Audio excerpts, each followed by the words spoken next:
Hey everyone, I'm Mike Henry,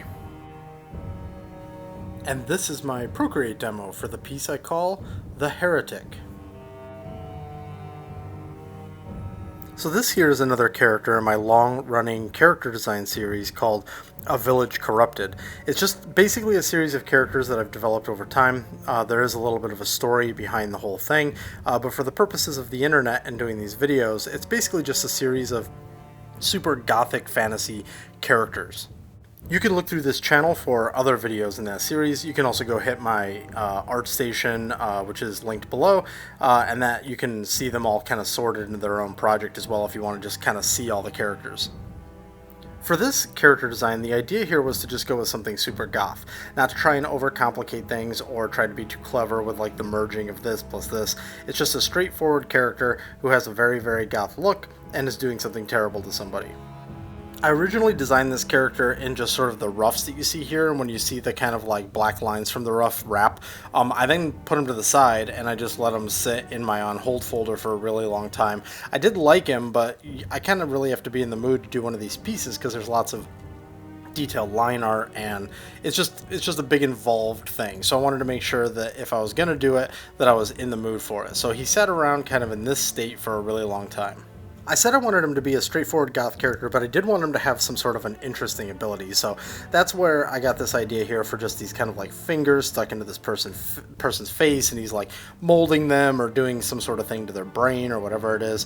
I eventually ended up going with the look you'll see as the piece develops. These kind of like tendrils of the person kind of like warping up into the sky and everything, but we'll get to that in a minute. The main thing you need to know about this character though is he's a bad guy. I wanted to keep him pretty sleek. I wanted to go with mostly just kind of this black leather vibe, not a lot of layers to his costuming. If you go to some of the other characters in this series, they have like sort of like cloth upon armor with like leather straps and like all these things. I wanted him to be mostly smooth, with just like a little bit of spiky here and there, a little bit of the kind of like hardware on his outfit here or there, but I didn't want him to be kind of like overburdened by a lot of that. I have some characters in the series that I deliberately went crazy with that, just because I thought it would be an interesting design. But with this guy, with his sleek, long black hair, and then this sleek, kind of long, trench coaty, full tunic kind of like thing going on, I just kind of wanted to keep that all kind of sleek. Originally, you saw that his eyes were much larger. I wanted him to have this kind of like, I don't know, alarming stare, but have it be with these like oversized eyes. I ended up pulling back on that ultimately because I thought that it kind of messed up his scale a little bit too much, and I wanted him to look like he was pretty decent size, like he's this tall, kind of like imposing figure. As for the part of the process that we're in, I did a bunch of rough sketches, and now we're just moving on to tight line work. I did not dramatically slow this video down. It's only a little bit slower than the time-lapse replays usually play. So we're going to go through it pretty quickly because these pieces actually take a while just because of all that little like detailing, and they usually yield very, very long replay videos. So we're going to go through it pretty quick. That rough phase is there to do a lot of problem solving. You're trying to do a decent amount of problem solving while, at least in my case, also trying to battle the urge to jump to the fun stuff kind of. Different phases of different pieces are the fun stuff. Some things I like the coloring phase, other things I don't like the coloring phase, so it just kind of depends. With these, a lot of the times, I really want to jump into the line work because that's kind of like the strength of this series. That's just a fun aspect of doing these, is that there's a lot of fun little line worky things that you can play around with. So, in that rough phase, I want to try and solve as many things so that when I get to here, it's not going to be too destructive if I have it's not going to be too destructive in the sense of I know what everything is. If I start doing all this really intense line work and then I have to like go back and adjust something, it's a lot of wasted time and sometimes like just massive rework. I always think of art as just problem solving on top of problem solving. So when you're in that really rough phase, the problems you're trying to solve is the layout, maybe the design, maybe you're trying to get some anatomical or proportion stuff right, maybe you're trying to, I don't know, just get it all of that, those sort of like basic building blocks right.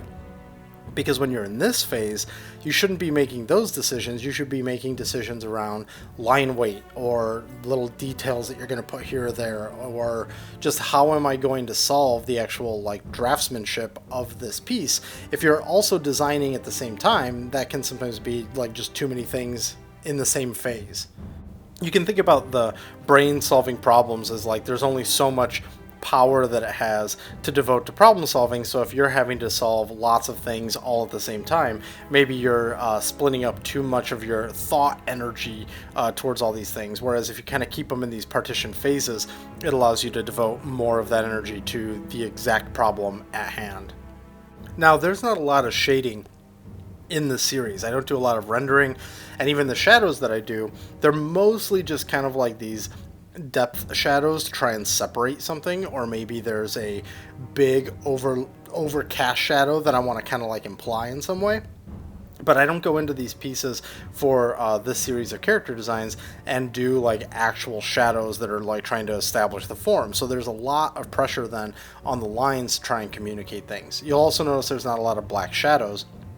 I just don't have that much in this art style. So when I'm working on this series, trying to keep consistency with all the other characters in the lineup, I try to keep these lines really strong, try to keep the black shadows away, and I try to make sure that by the time the whole thing wraps, I'm mostly going to just be relying on the flat colors and the lines. Now, all of the line work in this is done with my fat pencil. The brush set is linked down below. I've talked about it a lot on the channel. The roughs as well as the tights are all with the same pencil. It's just a matter of setting it really big and fat so that it's like messy and playful, and then putting it really small so that I can build up a line the way that I want to. Now, the way that the colors are being done is just with the standard like round brush that you can get in any painting program, basically. In Procreate, I use it usually to outline, like you see right there on the hair, and then you drag that little dot of color in the top right and you drag it into the scene and it'll fill wherever you drop it. So when I'm doing these big fields of color, I'll go in with the brush and I'm kind of just creating almost like a selection, and then I fill that in later with that little paint bucket kind of trick. Now this character is super pale and gray, going for that goth look. The main thing that I want to establish between him and this woman who he's mangling is I want to establish how different they are. You can see with her, she's got this like really old-timey kind of tattered, brownish, earth-tony kind of like dress, like almost like she's working on like a farm or some sort of other like anachronistic time period type thing, but it's like soft and it's all cloth and it's decorative, although understated, whereas he is sleek and hard and has these spikes, and his color tones are very different from her color tones. So I just kind of wanted to make sure that they looked very stark next to each other. The setting for this IP is like post-apocalyptic, far-flung future. Like there's this whole mix of like some things had to go back to old world stuff, some things are kind of like still fancy and technological, but in like a weird way. So that's kind of what we're trying to establish here. Now here's a background. This isn't the background that I end up going with, but I'll probably pull this out at some point again in the future because I do like aspects of it.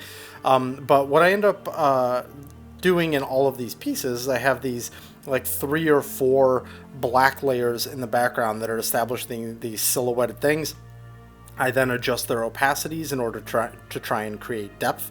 That's what we got going on back there. I've always include one rim light that's coming from like the source light in order to just try and give like a little bit of form to the flatness. And then in this one, we're throwing in some of this like almost like this frame to it because they're standing in some sort of a structure right here that's got these like overgrown elements. And now that I've got that structure put in, I need to start figuring out the composition of that background based on what we've got going on in the foreground. This character is the first very, very clear villainous type character that I've got in the cast. Other members of the cast might be scary or dark or whatever, but they might not necessarily be straight up villains. And then I do have this sort of like threat, this like existential threat to everybody on the planet that is this sort of undead horde of monsters type thing, which I have also represented in a previous illustration But this is the first guy that's just like straight up here to do very bad things. I wanted her face to be really weird and like warped and have this almost like skin that's just kind of like a lava lamp coming up. But when it didn't have the light source on it, it didn't have like enough kind of pizzazz to the piece, so I wanted to include that in there. There's almost always some element in these pieces that's a little bit got like a glowy or a energy based thing. And so I wanted to kind of get that in there, like he's sort of drawing something out of her, and that's what's happening there. Here we've got some quick color adjustment stuff going in, some atmospheric stuff, and that's about to wrap the piece actually. You see a little shadow go in on the chin there just to push that form a little bit more. And here comes the final shot right there. Threw a little extra strands of hair in there. So let's go through the major phases real fast just so we can see like what the goals are. First phase is trying to get the overall design right and make sure I'm heading in the right direction. Then we focus on tightening up all those lines and getting it into a high illustrative quality. Then we have our colorized lines along with some flats and just a little bit of effects in the background stuff. Then we move to a lot of finish qualities where we've got a little bit of really subtle shadows, maybe some surface color variation. We've got the rim light. We've got all the sort of like elements coming together, but we need to just make sure the whole thing is like absolutely punching and that our eye is going to the right places. And then that brings us to the final shot, which is this right here. Nothing is too dark so that we can't see the details, but we do have a lot of attention at his face and her face, which is where all the action's happening. And then the longer you take a look at the piece, you can see all the other little details and things. As an addition to the A Village Corrupted lineup, I think he works out quite nice. So that's that for this one. So thanks for watching. If you enjoyed this video, please consider hitting like and subscribe and leave a comment maybe, and I'll see you on the next one.